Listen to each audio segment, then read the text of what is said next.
નમસ્કાર, KTV news Gujarati સાથે હું છું ઉર્વિશા વેગડા। સમાચારની શરૂઆત કરીશું। કેન્દ્રીય ગૃહમંત્રી અમિત શાહ ફરી ગુજરાત આવશે। ગૃહમંત્રી અમિત શાહ 18 તારીખે અમદાવાદ આવશે। જો કે હાલ કામોના લોકાર્પણ અને ખાતમુહૂર્ત કરશે। ઓક્સિજન પાર્ક પાર્ટી પ્લોટ ઉપર લોકાર્પણ કરવામાં આવશે। મકરબા ખાતે સ્વિમિંગ પુલનું લોકાર્પણ કરવામાં આવશે। અમિત શાહ સરખેજ ખાતે સભાને સંબોધિત કરશે। ગાંધીનગર લોકસભાની 21 લોકાર્પણ, 4 ખાતમુહૂર્ત, પૂર્વ અને પશ્ચિમ લોકસભામાં 18 કામોના લોકાર્પણ અને ખાતમુહૂર્ત કરવામાં આવશે। ગૃહ અને સહકારિતા મંત્રી માનનીય અમિતભાઈ શાહ સાહેબ 18 તારીખે રવિવારના રોજ સવારે 9:30 કલાકે જ્યારે અમદાવાદ આવે ત્યારે વિવિધ પ્રકલ્પોના લોકાર્પણ અને ખાતમુહૂર્ત કરતા હોય છે।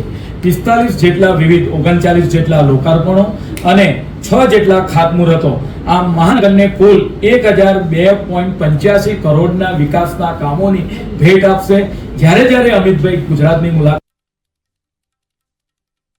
આવતા હોય ત્યારે વિવિધ લોકાર્પણો અને ખાતમુહૂર્તની આપણે વાત કરીએ કે જનતાને આપણે વાત કરીએ કે માટે ખુલ્લા મૂકતા હોય છે।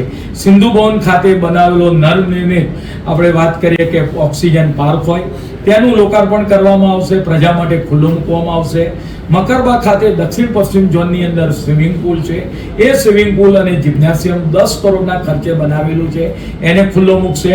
ત્યારબાદ વિવિધ કામોના લોકાર્પણ અને ખાતમુહૂર્ત દેશના ગૃહ અને સહકાર મંત્રી માનનીય અમિતભાઈ શાહ સાહેબ દ્વારા આપણે વાત કરીએ કે સરખેજ વોર્ડની અંદર પાંચા લેકની સામે ગ્રાઉન્ડની અંદર એક જાહેર સભા રાખવામાં આવી છે।